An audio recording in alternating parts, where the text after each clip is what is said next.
सम्मानित साथियों, नमो बुद्धाय, जय भीम। हमेशा की भांति आज भी हम लेकर उपस्थित हो चुके हैं अंबेडकर संदेश लेकर।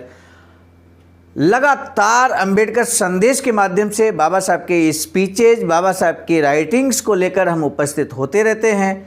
आज एक महत्वपूर्ण बाबा साहब का स्पीच लेकर हम उपस्थित हुए। सम्मानित साथियों, नमो बुद्धाय, जय भीम। शुरू करते हैं आज का अंबेडकर संदेश। विषय है मुझे केवल स्वराज नहीं संपूर्ण स्वराज चाहिए, ऐसा बाबा साहब कहते हैं। यानी कि केवल स्वराज और संपूर्ण स्वराज में क्या डिफरेंस है, ये भी हम जानेंगे आज के डॉक्टर अंबेडकर संदेश में। आज का अंबेडकर संदेश बाबा साहब डॉक्टर अंबेडकर संपूर्ण वाङ्मय खंड 39 से पेज नंबर 486 से 488 तक लेकर हम उपस्थित हो चुके हैं। मुंबई प्रांतीय शेड्यूल कास्ट फेडरेशन के अधिवेशन में उपस्थित रहने के लिए डॉक्टर बाबा साहब अम्बेडकर शुक्रवार दिनांक 30 नवंबर 1945 की सुबह अहमदाबाद आए।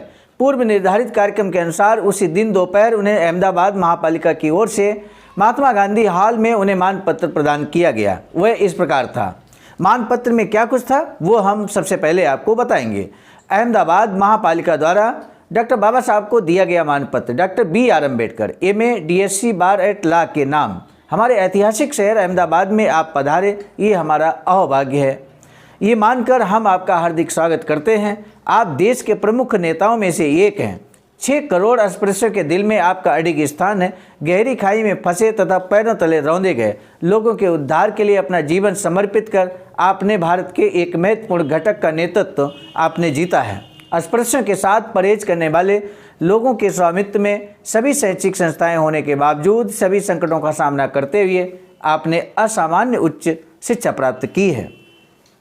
करोड़ों अस्पृश्यों को कई सदियों से हीन दीन स्थितियों में कैद कर रखने वाली निंदनीय पुरातनपंथी सोच पर प्रहार कर अस्पृश्य उद्धार के द्वार पूरी तरह से खोलने का कठिन काम आपने असामान्य बुद्धि के सहारे अचंभे में डालने वाली धीरोदत्तता के साथ आपने ही कर दिखाया है।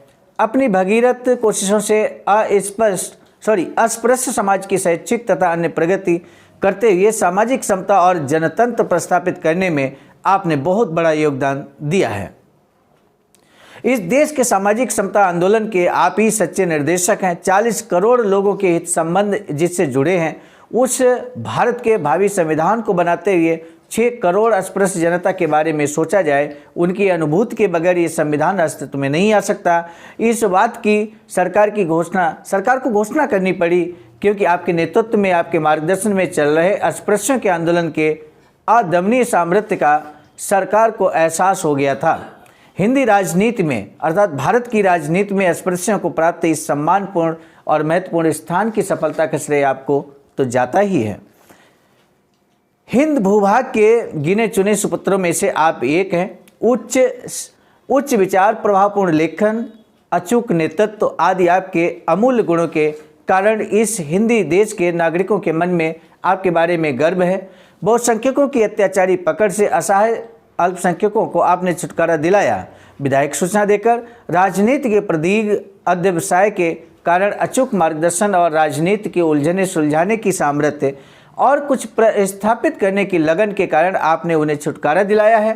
संक्षेप में अगर कहें, आप अस्पृश्यों के उद्धारक हैं। दुर्भागी हिंदवासियों को प्रगति पथ पर ले जाने के लिए आप चिराई हों, यही हमारी कामना है।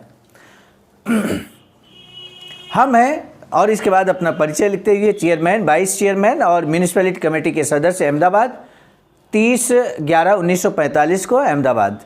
मानपत्र का जवाब देते हुए बाबा साहब डॉक्टर भीमराव अम्बेडकर ने क्या कुछ कहा, आइए हम जानते हैं। बाबा साहब कहते हैं, मैं जिस शहर में रहता हूं, वहां की म्यूनिसिपैलिटी ने मुझे मानपत्र देने के बारे में रखे प्रस्ताव पर सोचने से भी इनकार किया है। इसके लिए मैं उस म्यूनिसिपैलिटी को बिल्कुल दोष नहीं दूंगा। मैंने अपने जीवन में कभी इस बात को महत्व नहीं दिया कि मेरी सेवा का मोल हो, लेकिन आपकी म्यूनिसिपैलिटी द्वारा किए गए बर्ताव के बीच का फर्क ध्यान देने योग्य जरूर है। कानून और व्यवस्था के बारे में इस देश में कोई आस्था भाव नहीं है। 1942 के आंदोलन के दौरान राज्य का कामकाज चलाने में और देश में शांति कायम रखने में जिन्होंने मदद की थी, वह कुछ भावुक लोगों को पसंद नहीं आया था। लेकिन 1942 के आंदोलन में कानून का सम्मान करते हुए जिन्होंने व्यवस्था को बनाए रखा, उनका बर्ताव सही था और अपने योग्य बर्ताव के साथ उन्होंने देश का हित साधा, ये जरूर मानना पड़ेगा। देश की राजनीति में गड़बड़ी पैदा होकर देश की कानून और व्यवस्था के लिए अगर जोखिम पैदा हो तो देश में पैदा होने वाले अराजक को जड़ समेत नष्ट करने की कोशिश करना राजनीति में कार्यरत पुरुषों का कर्तव्य बनता है। अगर इस कर्तव्य को वे पूरा नहीं कर पाते तो ये साबित होता है कि राजनीति में रहने के योग्य वे नहीं हैं। अगस्त 1942 के आंदोलन के बाद देश में जो अराजकता जो पैदा हुआ था, उस समय देश में व्यवस्था कायम रखने के लिए करने के लिए हम अगर सहयोग नहीं देते तो जापान या जर्मनी हिंदुस्तान की हालत खराब कर देते। ऐसी दुर्दशा से हिंदुस्तान को बचाना, भारत को बचाना क्या देश सेवा नहीं है? क्या कभी कोई ये कह भी सकता है कि देश को स्वराज नहीं चाहिए? मैं संपूर्ण स्वराज चाहता हूँ।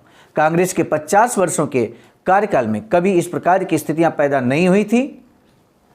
कांग्रेस के राजनीतिक नेताओं से मुसलमानों का भरोसा उठ गया है। सम्मानित साथियों, कांग्रेस यानी कि यहाँ राजनीतिक पार्टी की बात कम हो रही है, बल्कि 1885 में जब कांग्रेस बनी, ये संगठन बना, तो उसके लगभग 50 साल से अधिक हो चुके हैं। उसी 50 साल की बात बाबा साहब यहाँ पर कहते हैं। 6 करोड़ स्पर्शियों का भी इस पार्टी में विश्वास नहीं। अब ये राजनीतिक पार्टी है। कांग्रेस, इंडियन नेशनल कांग्रेस अब राजनीतिक पार्टी है, पहले नहीं थी।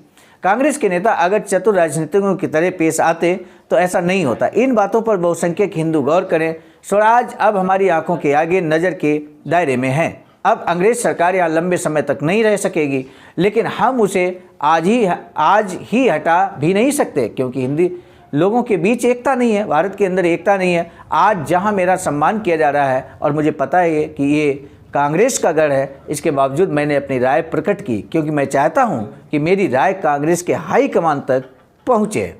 आज का पहला प्रश्न, बाबा साहब डॉक्टर भीमराव अम्बेडकर के सम्मान में 22 चेयरमैन और म्यूनिसिपैलिटी कमेटी के सदस्यों ने मानपत्र में क्या कुछ लिखा है, उसका सारांश आप बताइएगा। पूरा लिखेंगे तो बहुत लंबा, चूँकि पूरा ही मानपत्र आपको लिखना पड़ेगा। सारांश बताइए। बाबा साहब डॉक्टर भीमराव अम्बेडकर ने संपूर्ण स्वराज क्यों चाहते हैं? बाबा साहब संपूर्ण स्वराज। तो आज के ये 2 प्रश्नों में से किसी एक का जवाब या पूरे अम्बेडकर संदेश के बारे में अपनी प्रतिक्रिया जरूर दीजिएगा। इसी निवेदन के साथ आज के डॉक्टर अम्बेडकर संदेश को हम यहीं पे समाप्त कर रहे हैं। मिलेंगे नए डॉक्टर अम्बेडकर संदेश में, तब तक दीजिए इजाज़त। आप सभी को सादर नमो बुद्धाय, जय भीम।